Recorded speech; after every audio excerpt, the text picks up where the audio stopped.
আজি আলোচনা চক্র উপস্থিত থাকা সাহিত্য সভার সম্মানের অতিথিরা, এইখান সভায় উপস্থিত থাকা মোর বন্ধুবর দিবসেরা, এইখান সভায় উপস্থিত থাকা কচরা জনগোষ্ঠীর সম্মানিত সংগঠন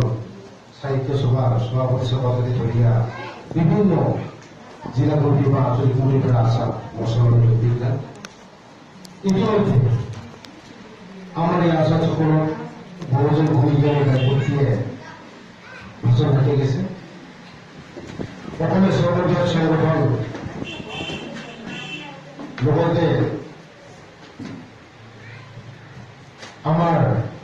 জাতীয় সংহতি এতে সাহিত্য সম্বন্ধে বিভিন্ন জাতীয় সমস্যার উপরে ভাষণ দিয়ে গেছে। মোর এতে আজি বিশেষ সাহিত্যর জ্ঞান নাই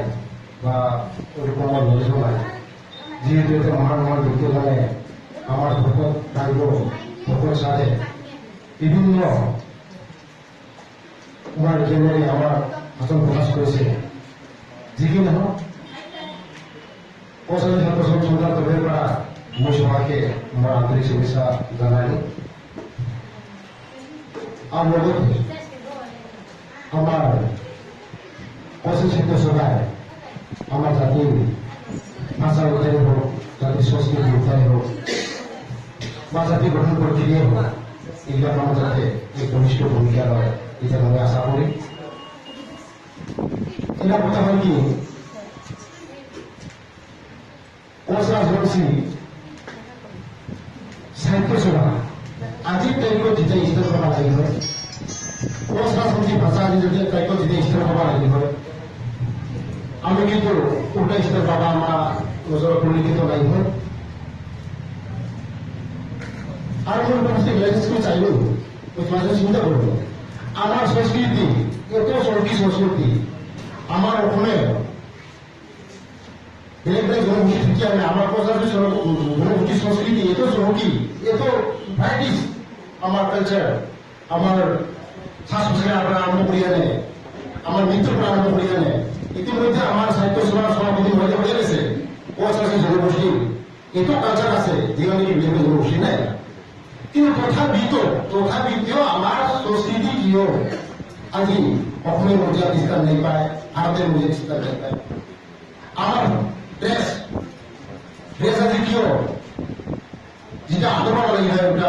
আদর নেই পায়। এটা কথা চিন্তা করে আমি একটা বস্তু মই লক্ষ্য করেছি। এটা হচ্ছে কি আমার নিজের সংস্কৃতি নিজের সম্মান দিবে নাই, এই কারণে আজি আমার বেগের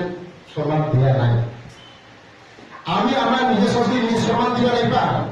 যেটা সম্মান দিবে ভাষা সম্মান দিবে নাই পা, যেটা সম্মান দিবে আমার সংস্কৃতি কালচার ওটা সম্মান দিবে নাই পা, যেটা সম্মান দিবে আমার ড্রেস ফাটালি ওটা সম্মান দিবে নাই পা। ওই কারণে আমার আজি বেগের সম্মান লাগে। এটা কিন্তু কথা কম একজন মহান লিখে দিয়েছে, respect your language, respect your culture, and respect your literature. Then whole the world will be respect you. মই যদি আমার ভাষা সমান করুন, মই যদি আমার সংস্কৃতি সমান করুন, মই যদি আমার সাহিত্য সমান করুন, ওটাই পৃথিবীখানে বাধ্য হবে আমার সমান করতে। আমি আমার উপযুক্ত সমান আমার নিজেকে নিজে দিতে পারি, আমি আমার উপযুক্ত সমান নিজেকে নিজে দিতে পারি, এটাকে আমার কি সমান দিব? ওই জন্য অনুরোধ জানা আমার প্রথম জনগোষ্ঠীর খুবই সমস্যা আছে। জনজাতি করে আরম্ভ করি হলে আমার ক্ষমতা পুনরুদ্ধার বহুত লম্বা প্রসেস। ইতিমধ্যে আকর্ষিত বহুত আন্দোলন করিয়া আছে, বহুত মাছি ঘুরিয়ে খাই, বহুত মাছি ইঞ্জুর হয়ে ঘর পড়িয়ে আছে এদিকে হইয়া। কিন্তু একটা কথা ঠিক, ভাষার আন্দোলন করতে হলে বিষয়টা ভালো লাগে, রেলরোড করবে লাগে, রাস্তা বন্ধ করবে না লাগে। সংস্কৃতির আন্দোলন করতে হলে কোনো রাস্তা বন্ধ করবে লাগে, রেলরোড করবে না লাগে। শিক্ষার আন্দোলন করতে হলে কোনো রাস্তা বন্ধ করবে, রেলরোড করবে না লাগে। খালি লাগে কোনো শ্রদ্ধা, জাতির প্রতি থাকা শ্রদ্ধা, জাতির সংস্কৃতির প্রতি থাকা শ্রদ্ধা, জাতির দেশের প্রতি থাকা শ্রদ্ধা। যদি নিজের জন্য সম্মান করতে জানো তাহলে আমার সংস্কৃতি আমার ভাষা এই দুর্দান্ত আমার কেউ অনুরোধ জানাও প্রথমে আমি ভাষা আমি শোনার করবো বাইদেও ভগবান পেয়ে গেছে আমি যারা গুয়াহাটি যাও আমার মোটামুটি বড়টা আমার ভাষা চেঞ্জ হয়ে যায় আমার একটা খাওয়া দাওয়া ভাষা পড়া যায় কিন্তু বড়টা যাওয়ার পরে আমার মোটামুটি এসএমএস যায় এসএমএস এই আমি স্কুল কথা বেড়ে আসো বড় কথা হয়েছে তো যেমন আমার এইটা আসলে আমার কাছে মাইকটা আসলে আমার প্রেসিডেন্ট চলে যায় আমার কি বা হচ্ছে ভাই আমরা বলে এসএমএস ভাষা বলে তো ধরুন আমরা যদি ঘটি চা ঘটি না পারে আমাদের আমার পরিবর্তন হয়ে যাবে দাদা আমি জানি বলতে আমার নিজের মাঝে বলে পেলে করবো আইসি বা যা বলি যা নিজের মাঝিকে আমার মানে এসএমএস কথা মানে কথা বলি যদি ভাব এটা হচ্ছে কি এটা হচ্ছে কারণ আমি আমার ভাষার সম্মান দিতে না পাই ওখানে আমার ভাষাটা আমার মুখে না পায় আর বিলিকে আমার ভাষা কি সম্মান করিব ওটার অনুরোধ জানাও সাহিত্য সভার অনুরোধ জানাও আমার যেহেতু আমার বৃহৎ সংগঠন কোষাবাদের মুশকিল তারপরে চলুন সাহিত্য সভা আরো সাহিত্য সভার বিনাকারে আমার কোষাবাদের জনগোষ্ঠী বলে না হয় যে কোনো জনগোষ্ঠী সাহিত্য সভা হচ্ছে জাতির অক্সিজেন যে কোনো জনগোষ্ঠী সাহিত্যটা আছে জাতির অক্সিজেন অক্সিজেন নেওয়া যদি আমরা বাঁচিবা না পাই তদ্রু একটা জনগোষ্ঠী ভাষা সাহিত্য না হলে বাঁচি দিব না পাই নিজের অস্তিত্ব রক্ষা করিয়া বাঁচি দিব না পাই ওই কারণে মোর অনুরোধ জানা যেহেতু আমার ভাষা উদ্ধার করি কোনো আন্দোলন করবে না লাগে আমার দেশক উদ্ধার করবো কোনো আন্দোলন করবে না লাগে আমার সংস্কৃতি উদ্ধার করবো আন্দোলন করার প্রয়োজন নাই খাই লাগে শ্রদ্ধা আর এই যে শ্রদ্ধা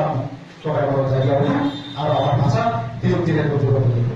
আমার ভাষা উন্নতি হোক আর এইটিকে আশা করব আর লগতে এই পবিত্র স্থানত আজি শুভ মুহূর্ত আমার আজি কেন্দ্রীয় কার্যালয় সাহিত্য সভাভবন আমার শক্তি আছে এই শক্তি হিসেবে চাওয়া মোৰ একদম ভাল লাগিছে আৰু আশা কৰোঁ এই মানে ভোটটা যাতে এই বছর ভিতরতে পুরা সম্পূর্ণ হয়ে ওঠে আর আমি পূর্ণভাবে সহযোগ করি আর যেহেতু পরমানন্দ স্যারে হয়ে গেছে ওর পূর্ণভাবে সহযোগ করব আর আমি আশা করব ওনাদের প্রতিটা দিবসটা যাতে আমার একদম ফুল প্লেজার যাতে ভোটটা হওয়ার পরে আমি সুন্দর করে পালন করিয়া পাবো আমি ডাউন হই আর কি আর আমি যেহেতু ধন্যবাদ জানাম আমার কোনো সারা বহুত কষ্ট করছে দিন রাতিকে থাকে বাচ্চা রাতি যায় কোনো সাই এত কষ্ট করছে আর ওর কষ্ট কোনো হয়তো আজি এটা আমার রূপ আছে আমার সাহিত্য ভবনটা ওরা বলতে হয়তো স্যারের নেতৃত্ব আমার প্রফেসরের নেতৃত্ব আমার একবাজার আমার নির্মল স্যার নেতৃত্ব আমার সাহিত্য সভাটা উন্নতি হব লোকটা জাতির কাম আছে এইখিনি আশা করি আমার আসল শেষ করব ধন্যবাদ মই কমলেশ্বৰ ৰায়ৰ বক্তব্যৰ কাৰণে মই